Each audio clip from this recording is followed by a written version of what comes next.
خوش آمدی سلامت مرحبا در بالا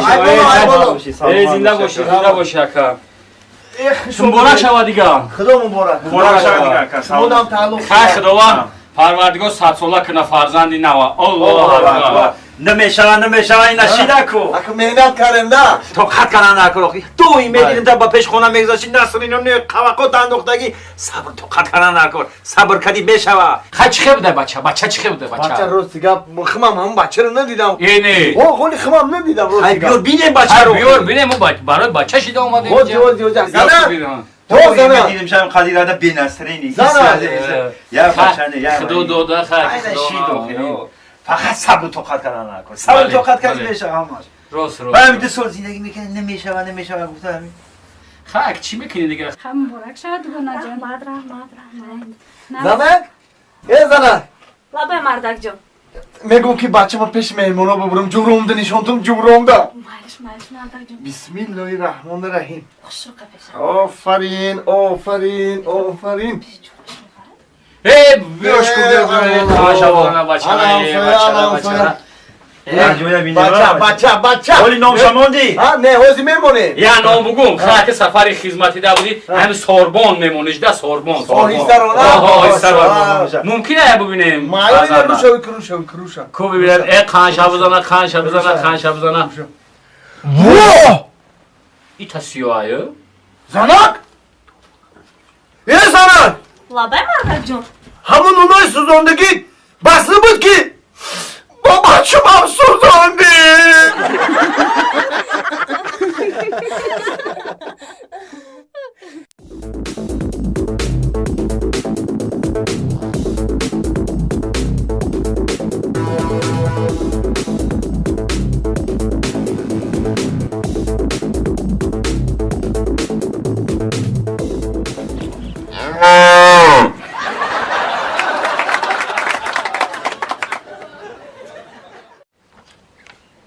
مردک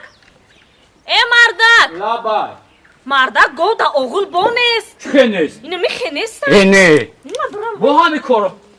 یا بسم الله ای چی گپا ای خیلی دزایی یه هفته شده همین کارم خیلی ما همسایه چه خیلی سادی سلامتیات خوبه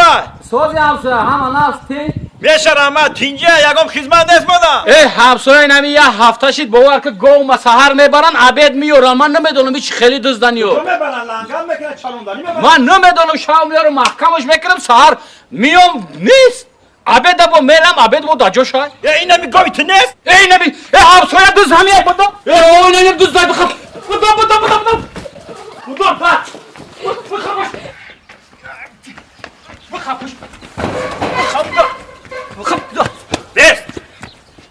بخمش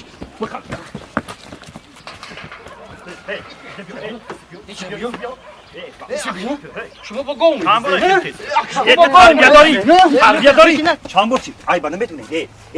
کجا تربیه داری بس تو با گوم میدزدی ها؟ تو چه خیلی گو دزدی؟ گو سحر میبری عبید میاری بگه همه بری شام میاری چه خیلی دزدی تو؟ یکم ما ندزدیم گوه ما همین گوتانو میبریم شیرش میجوشیم بو میاریم جاش میمونیم برای چی؟ ما علف زیادی نداریم که گوی شما رو بتیم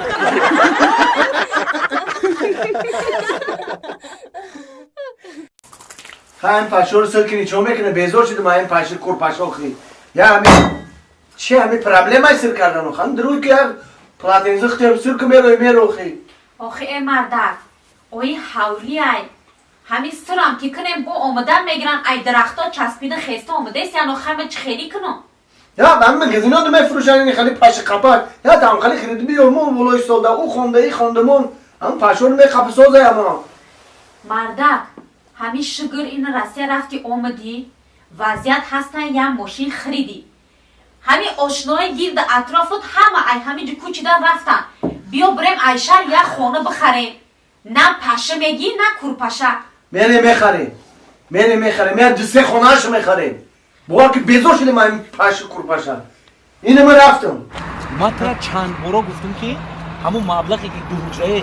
خریدم ها ای وای بعد ترا گفتم که همون خونه ای که دو خونه خریدگی بودن کو او خب مرد خیلی ای صبیرو خیش تبار بود خیش تبار اینا شما دست داد آخه اینو ما بعد در من اومد در بانک خیلی کاغذ دست ببریم میس کنیم خاطرش چیه بزرگ کردی تو سلام علیکم و علیکم چی اکا جان بشه. سلام علیکم سوزی. اکا فقدی شما بله موی اکا جان من پیش ما روی کردن گبزن این مسئله خونه در ما خونه خرم ها خونه خر ها خونه میخرم سوزه نکتی رحمت اکا خونه خر خونه خر من مرحمت دیگه کنین اینا بینوی ما خودش 20 اوشونا 20 اوشونا 20 اوشونا یکم اوشونا تا پنجم اوشونا را یک خونه دارم بجایی ده نه بجایی دارم برای دوستا رفیقا خوش تبار اینا برای شما که ای تهدید خونه خره ده گوش کاکا من یکم پنجم در کار نیست من فقط 20 اوشونا در کار 20 20 اوشونا اوه 20 برای چی یکم دین سیم چور پنجم نیو 19 هم نیو در 20 راستی که واقعا همین حوالی ده زندگی بکنم حوالی ده خانه زمینی ده فهمیدم همین پاشا ماشا بزرگ شدم برای همون من 20 در کار پاشه چی ده خونه داره در اینجا او تو پاشا 20 بهتاش میره اکا اما بهادر خو میره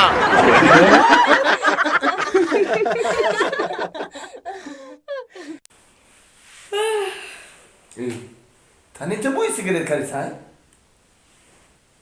او نبی کی دوش تسته منم کی همین چند بار گفتن دو در نکش ضرر داره نکش ضرر داره zarar dاره نمیگم باورم نمیکنی میگی تو دوداری مرا دروغ میگی خیلی هر روز من لباسای ایرمشو میگه ینگه اینا بگی بوشو لباسوما بوی سیگارت میکنن اکم نفهمم انا همین خیلی میدونه که شعور در تلویزیون نشون میدن که ای برو درو نکشین برای شیش دیر جیگر گردو همش ضرر داره خون خواست میشه آواز خواست میشه چند نمود کسلم بیمانه دودم بیچار میشه درست با چون میکشی؟ نه ای امی جورا ما همسایه گرفتم من میاد دونه گرفتم کشیدم تمام دیگه نمیکشیم موقع میاد تا گرفتم همین زهرم این خاکش هم زهره بیسوش هم زهره نکش یه دو در با میگم نکش کسال میشی نکش کسال میشی ای گپ مورا نمیفهمم ابا ای آدمو یک تا میگیری کو میگه اکیا سیگارت بکشم اکیا سیگارت بکشم بای زلال نداره وا او زلال نداره باید که چه ضرر داشته اونا میری مغازین میری کو پول خطی یا پاچکه سیگارت تا پول میتی میخری کو انا بای زلال داره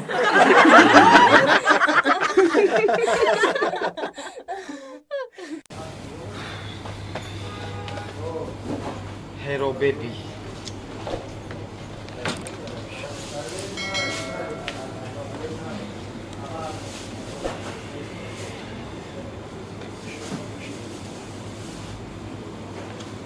چلی دانگال چوکو پای سلام علیکم یه کوچکار بیت من چخلی نشان سلامتی و زندگی چی حال داری؟ هیچی گشتم در مغازین دا کوچکار چخلی تو چهره چخلی پکیدگی خسته زیق تینجه؟ اینجا اکا من وقتش دم پیش خشتومنم الان خیلی کده گشتم اینه می حوزی اومدم اینی خیلی شیدم چی بابا؟ چی مسئله؟ چی مقصده؟ چی گپه؟ فرزنده رو شیدم تبریک زنم فرزنده شو در آسمون میپره یک قواد گوش میگه تو فرزنده رو یکی زیقی خسته ای چگری من نمیفهمم آخی من برای همین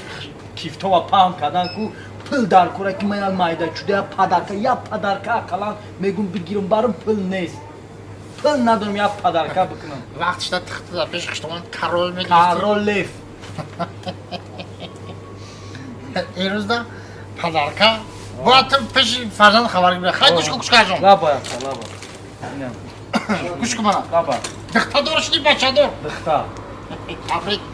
خدا کنه درست گوش کن منم یا پدرکه اینو اینا توفا بگی دختر چه خبر گیر بر کدوم پدرکه مخوله یا تا اینو بگی برا پدرکه تو میگیری گپ نیست یک گپ نیست اگر حوزی همجا بس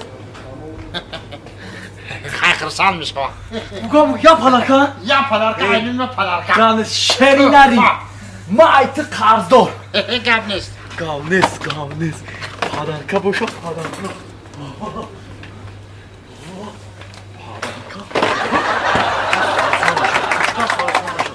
واه میخوام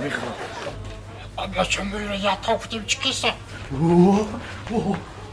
پاپیر همین نگاه پدرکه کنم پدرکه خیلی بکنم بوزم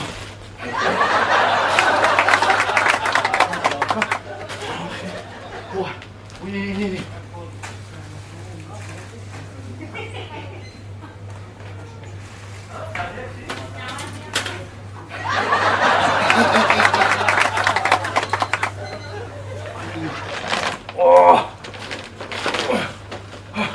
اکمش